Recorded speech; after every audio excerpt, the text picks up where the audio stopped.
I used to think there were no surprises left in my family.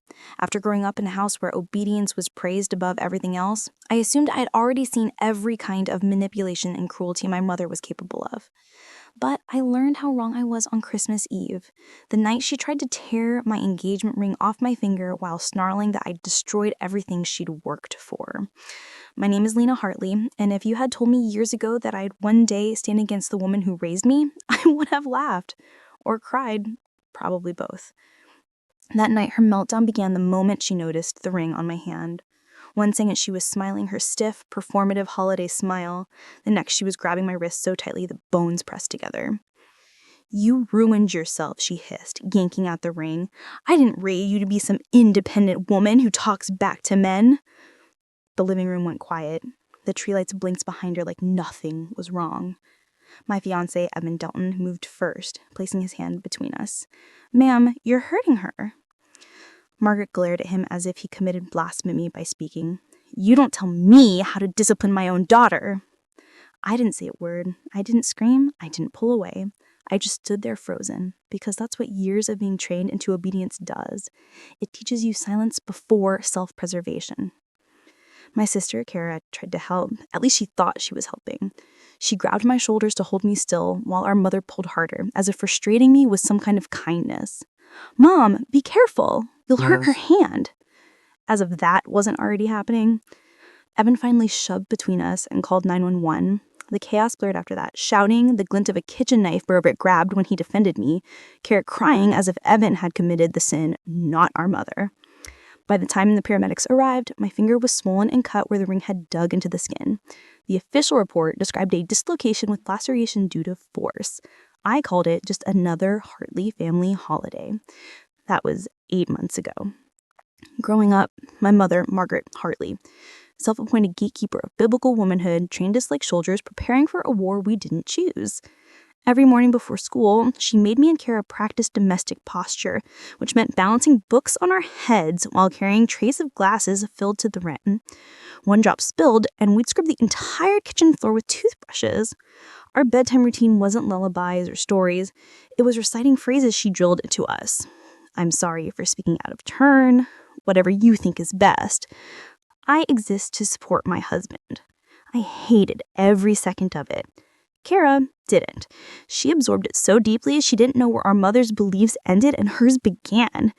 By 15, Kara was ironing her boyfriend Kyle's clothes every morning before school. She had handwritten notes tucked into his lunchbox, little apologies or affirmations like, "I'm blessed to serve you." Margaret rewarded her with a new kitchen mixer, the way normal moms reward good grades. I never fit into her mold. I poured myself into school instead. Honors classes, leadership clubs, part-time work, anything to build a life that wasn't shaped by my mother's hand. When I got accepted to Northwestern's business program, I told her the moment I got home. She read the letter, then tossed it into the trash. "Academic success won't keep a man warm at night," she said. "I wish you put this much effort into finding a husband." Something inside me cracked that day, but not enough to free me. Not yet. The real breaking point came when Kara left her with a black eye. She tried to cover it with cheap concealer and even laughed when I asked what happened. "It's because he loves me," she said. "Men get passionate. It means he can't control himself around me. Isn't that sweet?" Sweet. My mother didn't school him. She didn't comfort Kara. She said, "Good. Maybe now you understand what commitment looks like." I realized then that nothing I did, no achievement, no independence, would ever earn me her respect. But maybe if I lowered myself the way she always wanted, I could get one approving nod. That summer, desperate for her recognition, I dated the most controlling man I could find, Andre Wells, a walking red flag. He monitored my phone, ordered me to share my location, and criticized every friend I had. It was horrible. But when I brought him home for Independence Day, Margaret glowed. She hugged me for the first time in 3 years. It was the most pathetic victory of my life. 4 years later, everything had changed. I'd graduated, gotten therapy, built a career. More importantly, I met Evan, a man who treated me like someone with value instead of someone with duties. He grew up with 3 sisters, so kindness was second nature. He never raised his voice, never used guilt as a weapon, never made me shrink to make him feel larger. When he proposed, I said yes without a shred of fear. Christmas was supposed to be a hopeful step forward, a chance to show my family that my happiness wasn't a rebellion. Instead, it turned into the day my mother declared war on my life. The day after Christmas should have been quiet, lazy even. A morning of leftovers, soft music, and the normalcy I'd always dreamed of. Instead, I woke up in Evan's apartment with my finger bandaged, throbbing, and my phone vibrating nonstop on the nightstand. All 7 missed calls were from my mother. Not apologies, not concern, just more control. I didn't return any of them. Even if I had, I knew exactly what she'd say. That I provoked her, that Evan manipulated me, that everything was my fault. I'd heard those lines my entire life. Evan made coffee while I sat at the kitchen counter, staring at the swelling around my knuckle. The ring couldn't go back on until the swelling went down, so he slipped it onto a silver chain and fastened it around my neck. "You're still engaged," he said gently. "No one, especially not her, gets to take that from you." I nodded, but my throat felt tight. For the first time, I realized my mother wasn't just difficult. She was dangerous, and she wasn't done. The first strike landed early the next morning, long before I'd had time to prepare for it. My boss, Dana Whitford, called me into her office with a wary expression I'd never seen on her face before. "Lena, I received a call about you yesterday. I already knew who it was. My stomach still dropped. She claimed you'd stolen several family heirlooms, valuable items." My jaw clenched. "That's not true. I haven't taken anything." Dana hesitated. "She also said you're experiencing mental instability. She mentioned your fiancé is controlling you." The familiar shame hit me, even though I'd done nothing wrong. This is what abusers do. They smear you until you question your own reputation. I pulled out my phone with trembling fingers and showed her the police report from Christmas, the dislocated finger, the knife, Evan's name as the one who protected me. Dana skimmed the document, her eyes widening. "Lena, I'm so sorry. I had no idea. I'm lying because I cut contact," I said quietly. Dana let out a sigh that sounded too heavy for such a small office. "I believe you. I do. But she's called 3 times since yesterday. If this continues, it could affect your promotion review. The partners aren't ignoring this disruption." I left her office feeling hollow. It took me 3 years to build a career I had. My mother was dismantling it in days. That night, Evan showed up in the parking lot with my favorite sandwich and an iced coffee, like he somehow sensed I needed something to anchor me. "How bag?" he asked the moment I sat beside him. "She's calling my work, making things up. Dana believes me for now, but if this keeps up..." My voice cracked. "She won't get the chance," Evan said firmly. "We're filing harassment charges. Rachel can help. She knows exactly how to build a case." His sister, Rachel Dalton, was the middle child, sharp, fearless, and practical in all the ways I never learned to be. She invited us to her apartment that evening and sat us at her dining table with a recorder, folders, and a stack of legal forms. "Start from the beginning," she said. "Every phone call, every incident, every threat. We need a timeline." It was harder than I expected, revisiting each moment of emotional and physical violence. My hand cramped from writing, but Evan was beside me the entire time, squeezing my shoulder whenever I paused. By the time we finished, we had nearly 20 pages of documented harassment. "This is good," Rachel said, flipping through the paperwork. "The pattern is consistent and escalates. We'll file tomorrow." But as we would soon learn, escalation was Margaret's specialty. The next morning at dawn, someone began pounding on our apartment door. Not knocking, pounding. Evan looked through the peephole, then turned to me. "Stay behind me. It's the police." The familiar dread washed over me. Cold, paralyzing, suffocating. He opened the door only enough to speak. "Officers, can I help you?" A tired-looking officer replied. "We received a report that a woman named Lena is being held against her will." Of course, another false report. I stepped forward, my voice steady, only because I'd learned to mask panic. "I'm Lena. I'm safe. My mother is lying. We filed a police report against her last week." I showed them the documents, the photos of my injured hand, the restraining request paperwork Rachel had drafted. The young officer sighed. "This is her 3rd wellness check this week where a parent is abusing the system. You might want to consider finalizing that restraining order." "We're working on it," Evan said. When they left, my hands wouldn't stop shaking. Evan wrapped me in a blanket and made tea, sitting beside me as if his presence alone could shield me from the world. But the truth was, it wasn't the world I feared. It was my own mother. The next blow came from an unexpected voice. Kara's. She started leaving voicemails on Evan's phone, her words slurred and frantic. "Lena, this is your fault. Kyle left me. He said our family is too much drama. You ruined everything. If you just behaved, none of this would have happened." I closed my eyes listening to the sister I loved slip further into the delusions we were raised in. "You think you're better than us," she spat in another message, "with your degree and your thumbnist boyfriend, but you'll end up alone, just like me." Evan muted the phone, but I'd already heard enough to haunt me. Our family was unraveling, and I was the one they blamed. We filed harassment charges on Tuesday. Rachel walked us through every line, every signature. The courthouse clerk whistled at our stack of evidence. "This is thorough," he said. "It should have been a turning point. Instead, Margaret went nuclear." 2 days later, Dana called me back into her office. Her expression had shifted from hesitant to deeply concerned. "Lena, I need to tell you something. Your mother has been calling other departments. She told accounting you're embezzling funds. She told HR you sell illegal substances in the parking lot." My legs nearly gave out. "She also contacted one of our major clients. She said you've been leaking confidential data." I sank into the chair. "Please tell me you don't believe her." "I don't," she said. "But she's called so many times. Legal is involved, and the promotion committee meets next week." I didn't need the rest of the sentence. I already knew. My mother was destroying my career one phone call at a time. That night, Evan drove me home from work early. His jaw was tight, the way it was always when he was trying not to explode on my behalf. "He's telling people in our hometown that you joined a cult." I blinked. "A cult?" "My mom got a call from her hairdresser. Apparently, I'm your cult handler. Feminism is the cult." I let out a sharp, humorless laugh. "Great. I guess that's better than possessed." Rachel over speakerphone added dryly, "I've seen cult cases. You don't fit the profile. Your mother, on the other hand." But the lies didn't stop. They multiplied. Pregnancy rumors, substance rumors, claims Evan was trafficking me. Each lie more unhinged than the last. And people believed her. People always believe a crying mother. The week ended with the worst news yet. My promotion, the one I'd worked 3 years for, was placed on indefinite hold. Not denied, just postponed until further notice. But postpone is just corporate language for gone. That night, I cried into Evan's chest until my body shook from exhaustion. His sisters came over again, Hannah with warm tea, Laura with blankets and snacks. Rachel reviewed the legal documents, building a strategy for the next steps. I realized then that I was living the life I'd always wanted, a family that chose support over control. But even surrounded by love, I couldn't shake the dread that my real family, the one bound to me by blood and fear, would never stop coming. By the time the new year began, it felt like I was living 2 separate lives. In one, I had Evan, his steady warmth, his protective calm, his family who refused to let me face a single battle alone.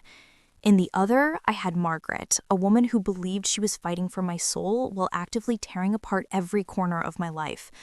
The harassment charges we filed should have slowed her. Instead, she escalated in ways I couldn't have imagined. Evan and I had decided on a small courthouse ceremony. After the Christmas disaster, a big wedding felt dangerous, like inviting a storm into a fragile space. We told only his 3 sisters, his parents, and 2 close friends. We filed the paperwork quietly, choosing a date 3 months out. We thought we'd been careful, but 2 weeks later, Rachel called sounding furious. "Lena, does your mother have a cousin who works at City Hall?" "Yes, my cousin Grant." "Why?" "Because someone from records just told her about your marriage license. She knows the date, the time, everything." I felt the blood drain from my face. Grant told her? Most likely, or she asked and he panicked. Either way, she has the information. Evan was already grabbing his keys. "We're going to the courthouse." We rushed there only for the clerk to shake our head. "You can change the date, but the new one will also be public record. If someone is actively checking, they'll find it again." We sat in the courthouse lobby, overwhelmed. "We stick to the plan," Evan said finally. "If she shows up, it only helps the restraining order. Security will be involved." I nodded, but a cold certainty settled in my chest. My mother wouldn't just show up. She'd make a scene, a big one. The weeks leading to the wedding were pure chaos. Police wellness checks increased, sometimes twice a day. My mother had perfected her performance as the concerned parent, showing up at the apartment complex crying to neighbors about her kidnapped daughter. The property manager threatened warnings for disturbances, even though we weren't the ones causing them. My reputation started to shift around me like wet sand. Neighbors avoided eye contact. The woman in 3B asked Evan if everything was okay at home, his body tense like Evan expected to confess to something. Then the job applications began. I woke up to 37 emails from adult entertainment venues, massage parlors, and clubs, explicit messages asking if I was available for auditions or if I had any experience. My stomach twisted. Rachel got involved immediately, calling AITA at my company. They traced the applications to one IP address registered to one location, my childhood home. My mother submitted every single one. Evan sat beside me that night as B changed passwords. again, locking down every online account with complicated phrases no one could guess. But I could feel the damage. Every time I walked past my coworkers, I wondered which rumors they'd heard, which lies they believed, if they wondered why my life looked like the trailer for a messy documentary. Fear does that, infects the mind until you start doubting even the people who care. A week before the wedding, Dana asked me to stop by her office. Her expression was heavier this time, exhausted, sympathetic, defeated all at once. "Lena, I'm going to be honest, the promotion committee reviewed your case again, and they're not approving it this cycle." I swallowed hard. Because of my mother? Because of the disruptions. Not you. Your performance is excellent, but the board feels the situation is too unstable right now. I bit the inside of my cheek hard enough to taste iron. 3 years of late nights, sacrifices, perfect reports, flawless presentations, gone. Just like that. "I'm sorry," she whispered. "I really am."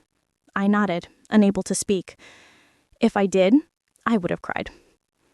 2 weeks before the wedding, Evan's parents offered to let us stay with them. "You both look exhausted," his mother had said softly. "Please, stay with us, at least for a little while." We packed essentials and left our apartment. Being under their roof felt like exhaling after months of suffocation. No pounding at 3 a.m., no surprise police officers, no whispers from neighbors. But Margaret found other angles. My work email started receiving rejection letters from job applications I hadn't submitted. Real companies this time. Law offices, hospitals, financial firms, hundreds of them. Rachel dug deeper. "Your mother is trying to destroy your professional reputation," she said flatly. "It's a full-scale sabotage campaign." For a moment, I wondered if Margaret slept anymore or if ruining my life had become her full-time job. The worst hit came on a Thursday morning. I was in the conference room presenting quarterly results to one of our biggest clients, a multi-million-dollar account I had practiced for weeks, desperate to prove I was still reliable. Halfway through the presentation, the door burst open. My mother stood there in her church dress, the one she saved for Important Impressions. Beside her was Cara, glossy-eyed and trembling. "There she is," Margaret cried, "my daughter who's been brainwashed." The clients froze. My coworkers stared. My heart felt like it dropped down an elevator shaft. "She's mentally unstable," Margaret screamed. "She needs help. She's being controlled." "Mom, stop," I whispered, horrified. Security dragged them out within minutes, but the damage was irreversible. The clients laughed immediately. Dana found me in the bathroom afterward, trembling over the sink. "They're pulling the account," she said softly. "They cited security risks." I covered my mouth to stop a sob. A $2 million contract gone. My future gone. All because Margaret refused to let me live my life. The next afternoon, Rachel texted, "The restraining order is approved, effective immediately." It felt like a breath of air after drowning. But Margaret wasn't finished. She started approaching other people. Elderly neighbors, Evan's landlord, family friends. Everywhere she went, she spread the same script. "My daughter is being held hostage. She needs rescuing. Her husband is dangerous." Some people believed her. Some wanted to. Some just enjoyed the drama. Drama travels fast when packaged with tears. Evan and I planned a small escape, a quiet weekend at Pine Hollow Reserve. Just the two of us, no flights, no hotels, just a cabin with a fireplace and silence. We arrived Friday night. By Saturday morning, the police were knocking on our door. "Ma'am, we received a report of a kidnapping." I closed my eyes. Of course you did. They separated us, questioning us over and over. Evan waited in the squad car while they interrogated me inside the cabin. My mother filed another false report. I explained for the 5th time. "We have a restraining order. I am here by choice." Eventually, they believed me, but our honeymoon was already ruined. I cried into Evan's chest for an hour that night. "I can't do this anymore," I sobbed. "She's never gonna stop. Never." Evan held me tighter. "Then I will never stop protecting you." And for the first time, I believed that. The following week, a new front opened: social media. Kara, who barely used her accounts before, suddenly posted constantly. Photos of Mark Brewer, Kyle's brother, captions about real men who lead women, quotes about the dangers of feminism, prayer requests for me, their lost sister. Then work began showing up everywhere Evan and I went. The coffee shop, the grocery store, the park. Never close enough to violate the restraining order, always close enough to be seen. She's using him as a proxy, Rachel said grimly. He's her loophole. We varied our routines, changed our routes, but Mark always appeared again. It felt like being hunted. One night, as I scrolled through an old email account, the one my mother had hacked, I found a folder labeled Sent. Inside were dozens of emails I never wrote, resignation letters, defamatory messages to old professors, lies sent to former supervisors claiming I'd stolen or cheated. Everything my mother could weaponize, she did. She's been doing this for months, I whispered. Evan stared at the screen, horrified. Rachel came over within an hour. This, she said, holding up my laptop like evidence, is identity theft, cyber harassment, and defamation combined. With the restraining order violations, she's digging her own grave. I nodded, feeling numb. Because at that point, all I could think was, how much more could she take from me before there was nothing left? By the time spring came, I felt hollowed out, like someone had scooped my insides clean and left the shell standing out of muscle memory alone. Evan tried so hard to keep me steady, but even he couldn't stop the dread that lived in my bones. Rachel warned us that Margaret wouldn't slow down. People like her don't. Not until someone forces them to. That someone ended up being the legal system. The courthouse smelled like old paper and nerves. I sat beside Evan and Rachel, clutching a folder full of documentation, while my mother walked in wearing a modest black dress, the picture of a grieving parent. Behind her marched half her church group, all wearing shawls embroidered with Bible verses. They filled the benches like an audience waiting to watch a play. Kara walked behind them, head down, bruises fading, eyes empty. Margaret's gaze snapped towards us, her face twisted when she saw me and Kara sitting apart. She mouthed, "Traitor," like it was a curse. The judge called the hearing to order, and the prosecution laid out our case. The Christmas assault, the workplace harassment, the false police reports, the online sabotage, the break-in, the death threat written on our mirror. Each piece came with voters, timestamps, and witnesses. Every detail was a shard of truth that cut deeper every time it was spoken out loud. Margaret looked bored, almost smug, like none of this applied to her. When the prosecutor called Kara to the stand, I worried she'd freeze, or worse, defend Margaret. But something had shifted in her over the past months. The therapy, the distance, the collapse of her relationship with Kyle. She walked to the stand with shaky resolve. At first, her voice was barely above a whisper, but as she spoke, she began to unravel years of twisted conditioning, like pulling threads from a tightly woven fabric. "She trained us our whole lives," Kara said, eyes locked on the judge. "We practiced being obedient. We recited apologies as bedtime routines. She controlled every part of us." Murmurs rippled through the courtroom. "The men she approved for us, she only picked ones who treated us like property. When Kyle hit me, she said it meant he loved me." The judge stiffened. Then the prosecution asked about Margaret's interference in Kyle's job. "How many times did your mother call Kyle's workplace?" Kara closed her eyes. 17. Gasps echoed across the courtroom. She continued, voice cracking. "She wanted them to admire me, to see what a proper woman looked like. Instead, they fired him. He left me. Not because of Lena, because of Mom." Margaret shot to her feet. "You ungrateful child!" she screamed. "I saved you!" The judge slammed his gavel. Order. But the damage was done. Everyone had seen the mask slip. When it was my turn, I took a deep breath and stepped onto the stand. The prosecutor walked me through everything in order. Childhood, Evan, the engagement, Christmas, the workplace destruction, the online sabotage, the break-in. The death threat written on our mirror. Oof, My chest tightened. Yes, she wrote that. Margaret sat expressionless, like a woman hearing about someone else's crimes. Then came cross-examination.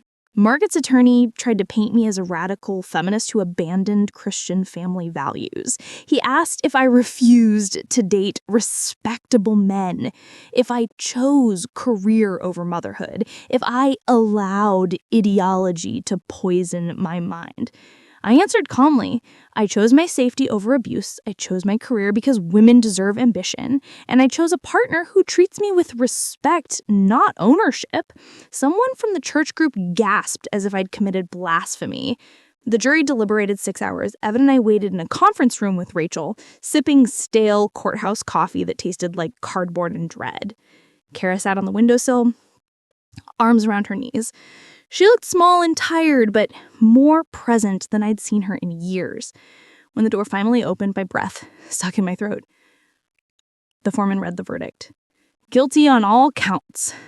My knees almost buckled. Margaret's face went white, not in fear, but in disbelief, like she simply couldn't understand why the world wasn't agreeing with her version of the truth. The judge continued. 2 years for harassment, 18 months for breaking and entering, 1 year for property destruction, 3 years for criminal threats, to be served concurrently with parole possible after 18 months. He added, the restraining order will be extended for 10 years. My mother said nothing as they handcuffed her. She didn't scream, didn't cry, didn't plead. She just stared at me with hollow eyes, like she still believed she was the victim. As the courtroom emptied, her church group dispersed like a flock without a leader. Some sobbed, others muttered prostitution. But one person stayed behind, Mark Brewer, Kyle's brother. He walked towards me with unsettling calm. He said, this isn't over. Your mother was trying to save you. Someone needs to continue her work. Rachel stepped forward immediately, already lifting her phone. Care to repeat that for the police? Mark stepped back, hands raised, but his smile didn't fade. It wasn't a threat I could ignore. It was a promise brewing behind his eyes. We documented everything. The next few weeks felt dreamlike. No more police visits, no more phone calls, no more online chaos. For the first time in a year, my environment was quiet. Kara moved in with us temporarily. She was fragile, still detoxing from years of manipulation, but she showed effort, therapy twice a week, small routines, quiet apologies. One night, while drinking tea on the couch, she said softly, I don't know how to be anything else. She trained us to be victims. We're learning together, I said. She nodded, eyes misty. I want to try. I really do. My career took longer. I didn't get my promotion back, but Warren and Ellery Financial, a smaller firm, offered me a position after contacting Dana for a reference. They were understanding, sympathetic even. It wasn't the job I fought for, but it was a fresh start. Evan and I found a secure apartment building with cameras and a doorman who took his job very seriously. We changed our phone numbers, erased our social media, built a perimeter around our peace. But trauma lingers. Sometimes I'd freeze when someone knocked. Sometimes I'd see a woman who resembled Margaret and lose my breath. Healing isn't linear, but it was happening slowly, quietly. Evan's family never left our side. Sunday dinners became a ritual.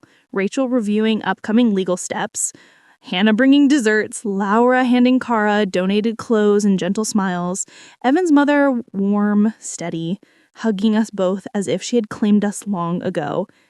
Your family now, she told Cara one evening. Blood doesn't make a mother.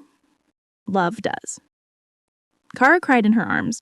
For the first time in her lives, we understood what real family looked like. Life didn't magically return to normal after the trial. People like to imagine that justice brings closure, like a switch that flips and suddenly the past stops echoing.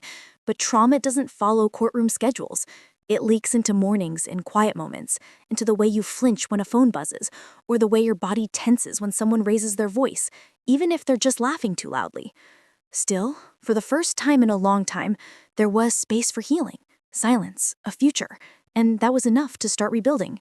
6 months after the sentencing, an envelope arrived in our mailbox.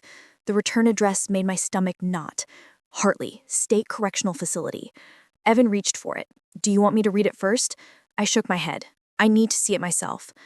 I opened it slowly, like peeling back the lid of a box that once held something venomous. Inside was 3 pages of looping handwriting I recognized instantly. I skimmed the first few lines, all Bible verses, all warnings about my rebellious spirit, all pleas for my return to righteousness. Not a single apology, not a sliver of acknowledgement, just the same script she'd used my whole life. Weaponized faith wrapped in a mother's voice. I burned the letter in the kitchen sink. Kara watched from the doorway, arms crossed tightly over her chest. "Did you read all of it?" she asked. "Enough." She swallowed. Same old Margaret? Exactly. Kara let out a shaky laugh, part relief, part pain. At least she's consistent. We stood there watching the paper curl and blacken until it became ash. A small ritual. A small victory. Kara started to change in subtle ways. She dyed her hair a lighter shade. She bought her first pair of jeans that weren't picked for modesty. She started going to therapy 3 times a week. Some days she came home quiet and distant. Other days she cried without warning. Recovery isn't smooth, it's jagged, like climbing over broken glass barefoot. One evening, she curled up beside me on the couch, her hands shaking around a mug of tea. "I don't know who I am without her voice in my head," she whispered. "Every time I make a decision, I hear her criticizing me, calling me ungrateful, improper, wrong."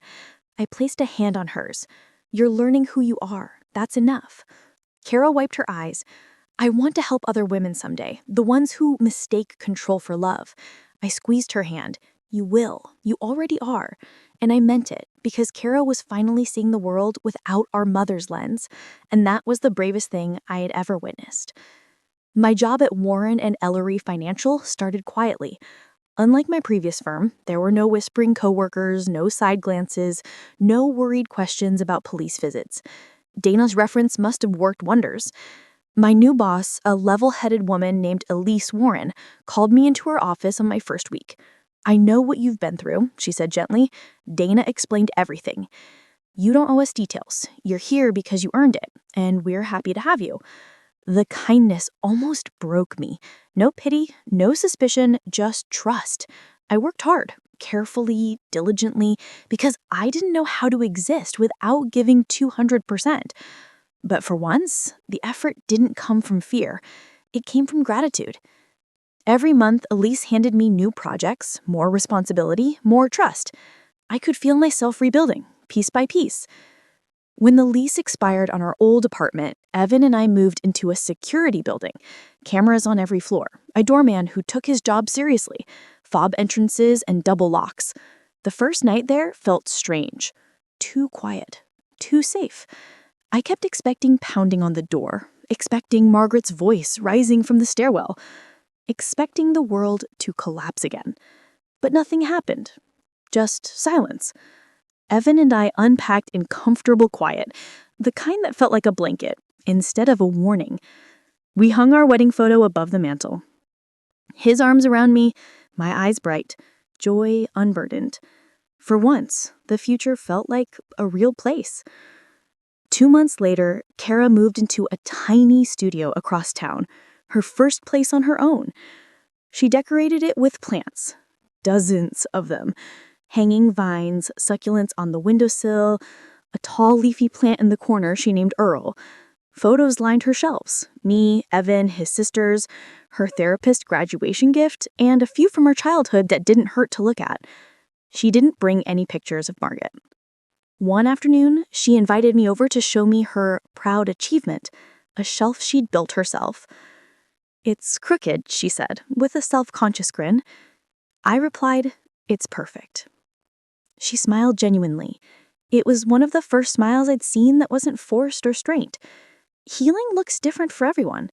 For Kara, it looked like a slightly uneven wooden shelf holding tiny succulents and a new copy of a self-help book on boundaries. For me, it was watching her discover who she could become when no one else was dictating her choices. Evan remained my anchor. He never once told me to move on or to let it go. He let me have bad days, held me through panic attacks, stayed up with me when nightmares ripped me awake. Sometimes I woke in the middle of the night, trembling, convinced Margaret was back. Evan would sit up instantly, a hand on my back, whispering, "You're safe, she can't reach you here." I believed him more each time, and slowly the nightmares faded. Not gone, but quieter. He also protected our peace in ways I didn't even see at first. Vetting unknown numbers, screening mail, coordinating with Rachel about ongoing legal measures. He didn't just love me. He safeguarded our life. And that was a kind of love I didn't know existed growing up. Sometimes healing is interrupted by shadows that linger even after the threat is gone. For me, it was reminders. A knock on the door that made my heart stop. A woman with similar hair passing in a grocery aisle. A voicemail from an unknown number that made my chest tighten. Even with Margaret behind bars, the trauma she planted in me sprouted roots that took time to untangle. Some nights I sat on our balcony watching city lights flicker, wondering how I survived the version of myself she tried to create. The obedient girl, the servile woman, the quiet shadow. But as I stared out, wrapped in a blanket Evan's mother gave me, I realized something. I wasn't running anymore. I wasn't hiding. I wasn't bending myself into shapes for someone else. I was growing. And growth is painful, but it's also power. 3 months before Margaret's parole hearing, an official notification arrived. She was being considered for early release. Kara spiraled. I froze. Evan immediately called Rachel. She reassured us that the restraining order would still apply. She reminded us that Margaret couldn't come anywhere near us. But fear isn't logical. It doesn't follow legal rules. I lay awake that night thinking about the woman who birthed me, who raised me on obedience, who tried to destroy every piece of my independence. And I wondered, was she planning her next move, her next tactic, her next performance? The night felt heavy. Still, part of me felt stronger than before. Whatever came next, I wasn't the girl who practiced apologies at bedtime anymore. I was someone else now. Someone rebuilt, someone choosing her own life, someone ready. Because the final confrontation wasn't far away. And I wouldn't face it as the daughter she tried to break, but as the woman she could no longer control. The weeks leading up to my mother's parole hearing felt like walking across cracked ice. Life had become stable, quiet even. But beneath that calm was the knowledge that everything could be disrupted again with a single decision from a parole board. I didn't want to live in fear again. I didn't want Kara to slip backward, and I didn't want the woman who tried to ruin our lives gaining even an inch of ground. But the truth is, facing the final chapter of a long trauma means confronting the person who wrote the first one. And so, I prepared myself. 2 weeks before the hearing, my mother sent a second letter, this time through her lawyer. It wasn't handwritten, it wasn't dripping with scripture. It was simple. I request a meeting with my daughters before my hearing. Kara opened the email sitting on my couch. Her hand shook so violently, she dropped her phone. "She wants us there," she whispered. "Why? To manipulate us? To guilt us? To beg? Or to perform," I said softly. "For sympathy, for leverage." Evan and I exchanged glances. We both knew Margaret never did anything without a calculated reason. Rachel advised us not to meet her privately. "Anything you say off the record can be twisted," she warned. "If you face her, do it in the hearing room with witnesses." So that was the plan. Kara stayed the night with us. We made her favorite pasta. We watched the safest, silliest comedy we could find. But she still barely slept. Neither did I. The building was smaller than the courthouse, less intimidating, but the atmosphere felt heavier. A guard led us down a hallway to a room with gray walls and flickering lights. A long table sat in the center, 3 board members, a recorder, 2 seats for visitors, and then Margaret entered. She looked older, thinner. Her hair was streaked with gray, and her expression was softer, but not with remorse. No, it was calculation. She clasped her hands in front of her as if stepping into a prayer circle. "Lena, Kara, I've missed you." Kara flinched. I did not. Margaret took her seat, folding her hands neatly, every movement deliberate, carefully crafted to appear composed.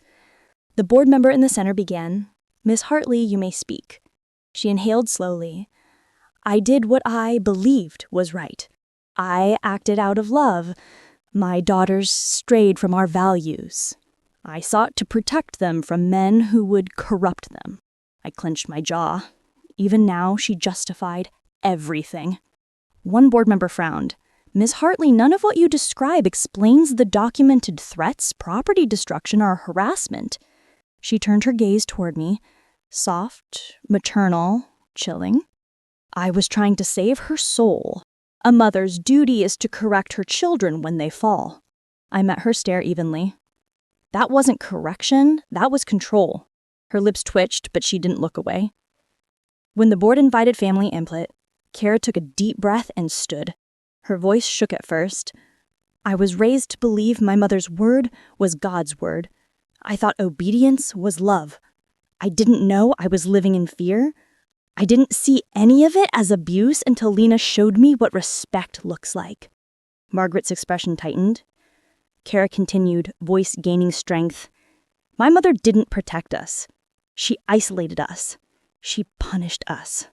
She arranged men who hurt us. She destroyed Lena's life because she hated losing control. If she's released early, she'll do it again. I know she will. Tears slid down Kara's face, but she didn't crumble. Not this time. She sat down, shaking. I took her hand. Margaret's jaw was clenched rigidly now, her facade cracking. I stood slowly, the weight of years pressing against my ribs. When I left home, my mother told me I would fail without her guidance. She believed she owned my identity. When I chose independence, she retaliated. She stalked my home. She sabotaged my job. She tried to destroy our marriage. She vandalized our home. She wrote death threats. Margaret's eyes flashed. That was taken out of context. No, I said firmly. There is no context that justifies what you did. I'm not afraid of you anymore, but I am afraid of the damage you would cause if you were released early. I looked straight at the board. My mother treats freedom like a battlefield, and she treats her daughters like soldiers she can command. If released now, she will weaponize her faith, her influence, her manipulation.